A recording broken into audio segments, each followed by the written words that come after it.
और जिला मंडी में आपदा प्रभावित क्षेत्रों के राहत कार्यों और तमाम जानकारी के लिए हमारे साथ जुड़ गए हैं मंडी से हमारे सहयोगी संवाददाता वीरेंद्र भारद्वाज। वीरेंद्र, जहां तक समझे तो सबसे ज्यादा आपदा प्रभावित क्षेत्र बीते दिनों जो सामने आया है वो थुनाग क्षेत्र ही है। क्या कुछ ताजा जानकारी आपके पास है, क्या कुछ अपडेट आपके पास है? देखिए, ठीक कहा आपने कि मंडी जिला में जितनी भी त्रासदी हुई है, जो भी प्राकृतिक आपदा आई है, सबसे पहले तस्वीर आई करसोग विधानसभा क्षेत्र की, उसके बाद गोहर विधानसभा क्षेत्र की, उसके बाद धर्मपुर विधानसभा क्षेत्र की, जहां पर काफी ज्यादा नुकसान जो है वो हुआ था और यहाँ पे जान माल का नुकसान भी हुआ था। लेकिन एक तस्वीर थी जिसके बारे में किसी को कोई पता नहीं चल पा रहा था, और वो तस्वीर थी सराज विधानसभा क्षेत्र के थुनाग की, क्योंकि यहाँ का संपर्क जो है वो पूरी तरीके से शेष दुनिया से कट गया था। ना इन लोगों के पास सड़क की कोई सुविधा बची हुई थी, ना ही इनके पास मोबाइल कनेक्टिविटी बची हुई थी, ना ही इनके पास बिजली थी, ना ही कोई अन्य प्रकार की सुविधाएं थी। तो वहां पर जो नुकसान हुआ था उसकी किसी को कोई जानकारी नहीं थी। लेकिन जैसे जैसे फिर बारिश का दौर थमा, तो उसके बाद जब मौसम साफ हुआ, तो फिर जब ये जानकारियां आने लगी, तो फिर वहां पर जो है वो रेस्क्यू टीमें भेजने का जो है वो सिलसिला जो है वो शुरू हुआ।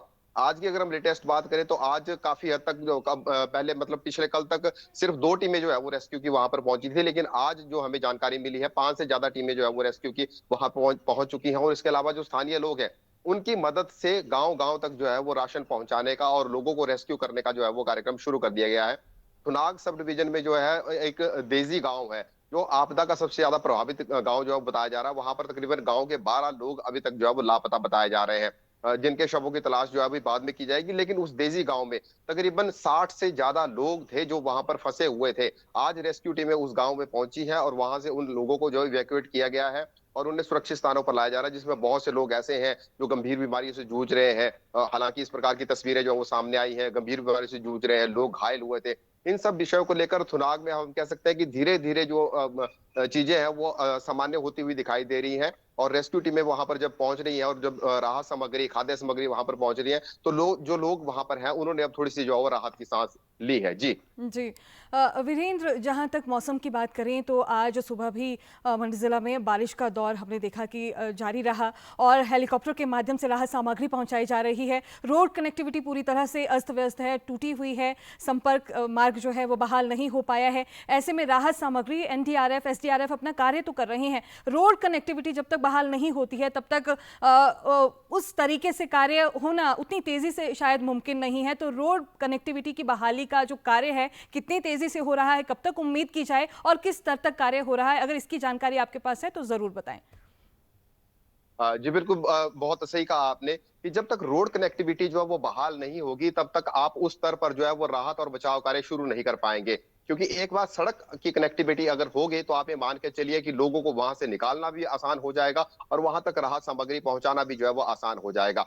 तो रोड कनेक्टिविटी की अगर हम बात करें, तो जो थुनाग उपमंडल तक की जो सड़क है, वो इतनी बुरे तरीके से क्षतिग्रस्त हुई है जिसका हम हिसाब नहीं लगा सकते। लेकिन बावजूद इसके, इस रोड को बहाल करने के लिए प्रशासन की तरफ से 6 से 8 मशीनें जो है वो तैनात की गई हैं। ये मशीनें दिन रात जो है वो काम कर रही हैं, और जो मलबा गिरा हुआ है, जहां पर रोड पूरे तरीके से बह गया, वहां पर अल्टरनेट रोड बनाया जा रहा है। जहां पर मलबा गिरा है, उस मलबे को हटाया जा रहा है। हालांकि प्रशासन ने, जो डीसी मंडी है पूर्व देवगन, उन्होंने पिछले कल जो है वो प्रेस कॉन्फ्रेंस करके इस बात को कहा था कि आज शाम तक संभावना है कि आज शाम तक थुनाग तक जो सड़क है उसको बहाल कर दिया जाएगा। लेकिन जिस प्रकार का मौसम है, मौसम की हाल फिलहाल गतिविधि को देख के लग नहीं रहा है कि शाम तक मौसम रोड जो बहाल हो पाएगा। लेकिन बावजूद इसके, जो टीमें हैं, जो वहां पर मशीनरी है, वो लगातार काम कर रहे हैं और रोड बहाली की दिशा में जो है वो कार्य किया जा रहा है। इसके साथ साथ अगर हम कहें, तो जंजैली तक पहुंचने के लिए एक और रूट है, जो करसोग से छतरी होते हुए बाया मगरूगुला होते हुए जो जंजैली तक आता है। उस रोड की बहाली का काम भी किया जा रहा है, ताकि वो दूसरी तरफ से जो है वो सड़क अगर बहाल हो जाती है, तो वहां से भी एक बहुत बड़ी मदद जो है, रिलीफ जो है वो मिल सकता है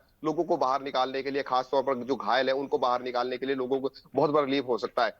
जाहिर सी बात है, केंद्र सरकार ने जयराम ठाकुर के निवेदन पर जो है वो यहाँ पर भारतीय वायुसेना का एक हेलीकॉप्टर तो भेज दिया है, और उस हेलीकॉप्टर के माध्यम से काफी ज्यादा राहत सामग्री, मदद की जो सामग्री है, वो थुनाग और आसपास के इलाकों में पहुंचाई भी जा रही है। लेकिन इस हेलीकॉप्टर की उड़ानें भी जो है वो मौसम पर निर्भर कर रही हैं। अगर मौसम खराब है, तो फिर जाहिर सी बात है कि हेलीकॉप्टर की उड़ान नहीं हो पा रही है। लेकिन जब जब मौसम साफ होता है, तो उस वक्त हेलीकॉप्टर की उड़ानें हो रही हैं और वहां पर खाद्य सामग्री जो है वो भेजी जा रही है। खुद मुख्यमंत्री सुखविंदर सिंह सुक्खू सेना के इसी हेलीकॉप्टर के माध्यम से थुनाग के रैनगलू हेलीपैड तक गए थे, वहां पर खाद्य सामग्री छोड़ी और जो लोग वहां पर मौजूद थे उनसे जो है वो मुलाकात की है। सबसे बड़ी बात यही है, इंतजार इसी चीज का है। एक बार अगर सड़क बहाली हो गई, तो आप ये मान के चलिए कि थुनाग तक पहुंचना आसान हो जाएगा और थुनाग के लोगों को वहां से निकालना जो है वो आसान हो जाएगा। आज शाम तक का समय दिया गया है। अगर नहीं हुआ तो आप ये मान के चलिए कि कल सुबह या कल दोपहर तक सुनाग तक जो है वो गाड़ी पहुंचने की पूरी पूरी संभावना है। जी। वीरेंद्र, बिल्कुल संक्षिप्त में और आखिरी में ये ज़रूर जानना चाहेंगे, हालांकि प्रभावित क्षेत्र के नुकसान का आंकलन तो अभी संभव नहीं है क्योंकि रेस्क्यू टीमें ही अपने स्तर पर कार्य कर रही है, और क्या कुछ ऐसा आंकड़ा, क्या कुछ ऐसी जानकारी जहां पर डीसी मंडी ने बीते रोज़ आंकड़े हमें बताए थे, आंकड़ों के बढ़ने की क्या कोई उम्मीद है? आंकड़ों की क्या रेस्क्यू ऑपरेशन में जो लापता लोग हैं क्या उसमें इजाफा हो सकता है, और क्या कुछ इनसे जुड़े हुए आंकड़े आपके पास है? और एक चीज़ और आपसे ये जानना चाहेंगे, क्योंकि कहा कि 2 दिनों के बाद जहां जानकारी इस क्षेत्र की हमें मिली है, तो ऐसा कोई क्षेत्र क्या अभी भी छूटा है जिसकी जानकारी नहीं मिली है कि वो प्रभावित हुआ है? ऐसी कोई जानकारी है तो भी बताएं। जी बिल्कुल, जब ये आपदा आई तो आपदा के बाद सारा जो संपर्क था वहां पर जो है वो कट चुका है। लेकिन बावजूद इसके पहाड़ के लोग हैं, ठीक है, पहाड़ में जीना जानते हैं, उन्हें पता है कि पहाड़ का लाइफस्टाइल कैसा है, पहाड़ चढ़ते हैं, पहाड़ उतरते भी हैं, पैदल यहाँ पे जो है वो बहुत से लोग अपना जीवन यापन जो है वो गुजारते हैं। तो जैसे ही ये आपदा हुई तो उसके बाद जब मौसम खुला तो धीरे धीरे जो लोग थे वो अपने अपने इलाकों की आपदा की जानकारी देने के लिए जो है दाएं बाएं जिस प्रकार से भी जैसे भी उनके पास माध्यम हो सकता था सूचना आगे पहुंचाने का, उस माध्यम से उन्होंने सूचना पहुंचाई है। तो प्रशासन का ये दावा है कि 95% तक इंफॉर्मेशन उनके पास पहुंच चुकी है कि कहां कहां किस किस इलाके में किस किस गांव में जो है वो ज्यादा नुकसान हुआ है, कहां कहां पर कैजुअलिटीज हैं, कहां कहां पर लोग दबे हुए हैं और कहां कहां पर लोग जो है वो घायल है या उनको रेस्क्यू करना है। इस प्रकार की जानकारी प्रशासन के पास जो है वो पहुंच चुकी है।